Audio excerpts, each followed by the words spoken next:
ये कार्यक्रम सत्य घटनाओं से प्रेरित है। जिनके साथ ये घटनाएं घटी उसकी वास्तविकता उन्हीं तक सीमित है। भूत प्रेतों और असामान्य विषयों के होने पर चैनल कोई दावा नहीं करता और न ही प्रोत्साहन करता है।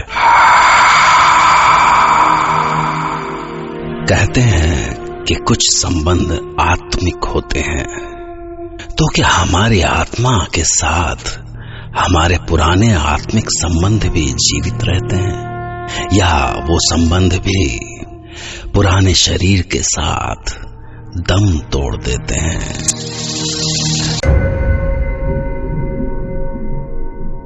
आज हमारे साथ हैं उत्कर्ष नैथानी और वो सुनाएंगे उनके साथ घटी एक सच्ची घटना, जब उन्हें लगा कि वो उत्कर्ष नहीं बल्कि जीतू बगड़वाल है। शायद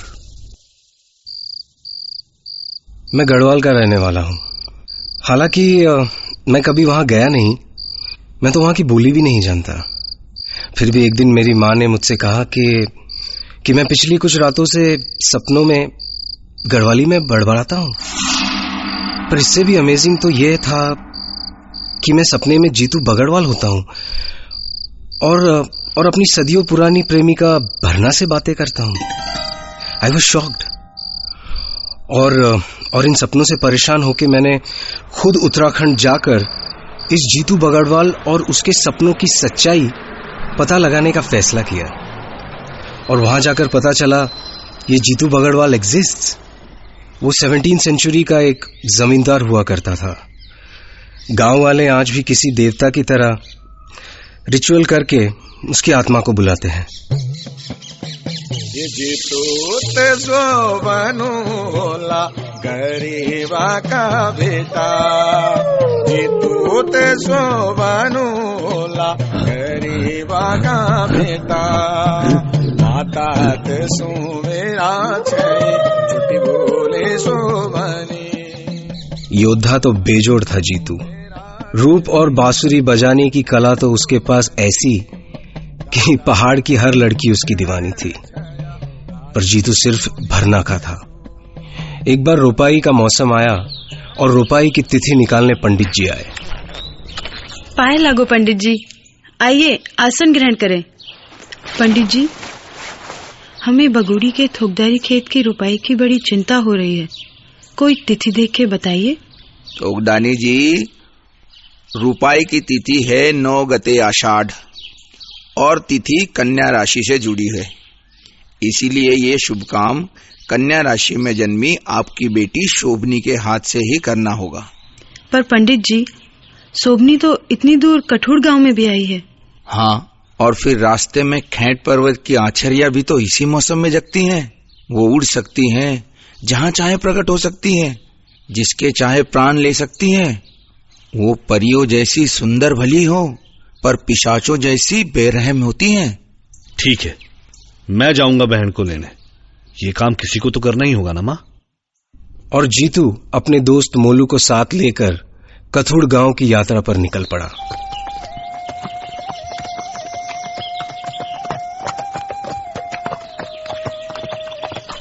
जीतू और मोलू खेट पर्वत के ऊंचे नीचे रास्तों पर चले जा रहे थे कि तभी जीतू ने एक सुंदर आवाज सुनी।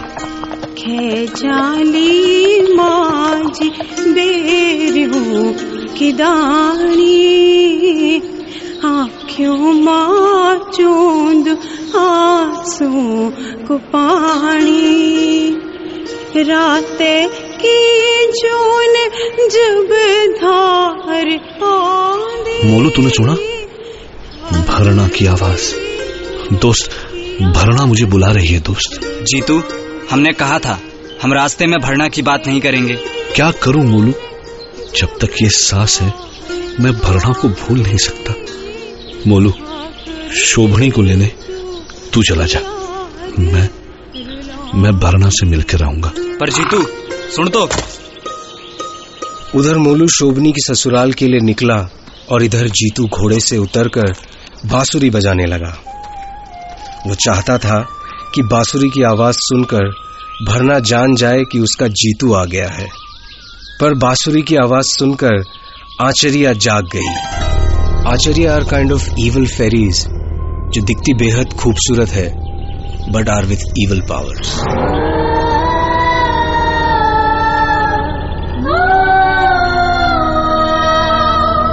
बहनों सुनो तो, इतनी सुंदर बांसुरी कौन बजा रहा है? किसकी बांसुरी हमारे प्राण खींचे लिए जा रही है? अरे वो देखो, कैसा सुंदर राजकुमार। वो तो जीतू है। हमें जीतू चाहिए, चलो उसे लेकर आते हैं। जीतू, हाँ? ए जीतू, तुझ पर हमारा दिल आ गया है, तुझे हमारे साथ चलना होगा। जीतू 100 लड़ाकों से लड़ सकता था, पर वो जानता था कि इन आचर्यों से तो दुनिया की कोई ताकत नहीं जीत सकती। इसलिए उसने उनके सामने हाथ जोड़ के विनती की। हे आचर्यों, मैं हाथ जोड़ता हूं तुम लोगों के, मुझे जाने दो। तू जान से भी जाएगा जीतू।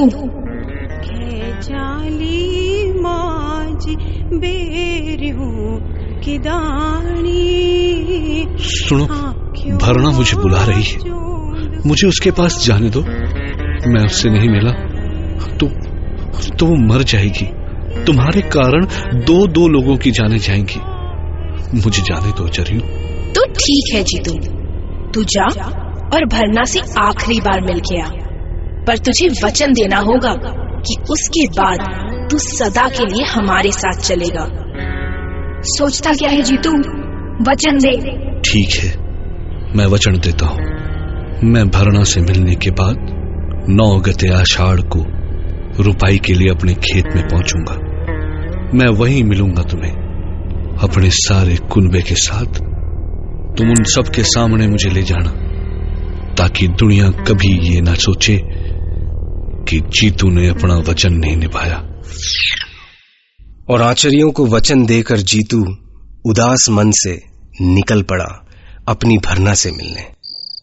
जीतू, तुम आ गए। जीतू, मैं जानती थी तुम जरूर आओगे अपनी भरना से मिलने। कितने मौसम आए और लौट गए, पर तुम नहीं आए। सारी दुनिया ने मुझे ताने दिए, फिर भी मैं जिंदा रही, क्योंकि मैं जानती थी तुम जरूर आओगे। जीतू, जीतू, तुम चुप क्यों हो? क्या हो गया तुम्हें? कुछ बोलते क्यों नहीं? बोलो जीतू, तुम ऐसे दुखी क्यों हो? भला अपनी भरना के पास रहकर जीतू दुखी हो सकता है? नहीं जीतू, तुम कुछ छुपा रहे हो। बताओ जीतू, क्या हुआ है तुम्हें? भरना, मैं तुम्हें कुछ देना चाहता हूं जिसे तुम कभी ना भुला सको। कहो तो मैं जान भी दे सकता हूं। वरना जीतू, तुम मांगो ना, कुछ भी। अगर कुछ देना ही चाहते हो मुझे, तो जीतू अपनी सुंदर आवाज में बस एक गीत सुना दो, मेरे लिए, सिर्फ मेरे लिए। झपुण्याली होळी सणी बुरासा कीटली 12 महीनों की होळी वो 12 वसुंधरा ऋतु बोड़ी आली स्याली दाई जैसो फेरो तेरी मेरी भेंट स्याली होनी के ना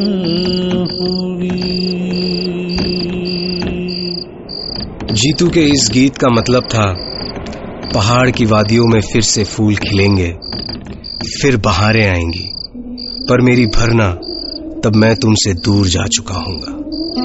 और गाते गाते जीतू का गला रुंध गया और जीतू, जीतू, रुक जाओ जीतू, जीतू, मत जाओ, मत जाओ जीतू, रुक जाओ जीतू। भरना पुकारती रही पर जीतू नहीं रुका। वह दूर घाटी में चलता चला गया। और फिर वो दिन आया, 9 गते आषाढ़, जब जीतू के खेतों में ढोल बाजे के साथ रोपाई की रस्म हो रही थी। पूरे परिवार के बीच खुशियां मचल रही थी। पर तभी आचरिया जीतू को लेने आ गई।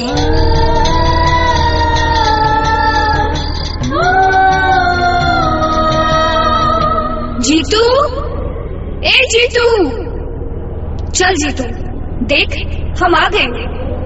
अब अपना वचन पूरा कर जीतू। बस 2 पल रुक जाओ, मैं चलूंगा, पर पहले मुझे अपनों से विदा लेने दो। मेरी माँ, मेरी बहन, मेरा भाई और मेरी भरणा। तुझे अभी चलना होगा, अभी, इसी पल। अपना ख्याल रखना भरणा। जीतू अपनों से, अपनी भरना से गले मिलने को तड़पता रहा।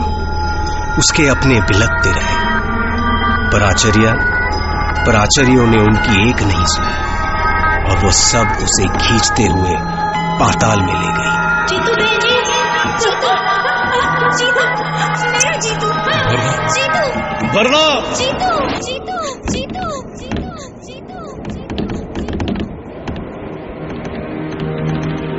सवाल है कि क्या उत्कर्ष जीतू का पुनर्जन्म था, या मुमकिन है कि बचपन में उन्होंने अपनी माँ से जीतू की ये कहानी सुनी हो और उनके सबकॉन्शियस माइंड ने एक कहानी को जन्म दिया जिसमें वो खुद जीतू का पुनर्जन्म थे। खैर, ये कहानी यहीं खत्म हो जाती तो इतना बुरा नहीं था, पर जब हमें ये स्टोरी रिकॉर्ड किए कुछ दिन हो चुके थे, तभी एक दिन अचानक उत्कर्ष की माँ का फोन आया। हेलो उत्कर्ष, पता नहीं कहाँ चला गया। क्या? रात को अपने बिस्तर से अचानक गायब हो गया। I'm really worried about him. वो यहीं कहीं होगा। नहीं, वो कह रहा था कि उसे कुछ रातों से सपनों में आचार्या दिखती है और कहती है कि जीतू तुझे हमारे साथ चलना होगा, ऐसा कुछ। डॉक्टर साहब, कहीं ऐसा तो नहीं कि? My God, it was shocking for all of us, और आपके लिए भी शायद। तो कल रात मैं फिर तैयार रहूंगा आपके लिए एक नई घटना लेकर, जिसे सुनकर उत्कर्ष की तरह आप भी कह पड़ेंगे। सपने हमारे बीते हुए कल का आईना होते हैं, इसलिए सपनों को हल्के में मत लीजिएगा। ओके, शुभ रात्रि।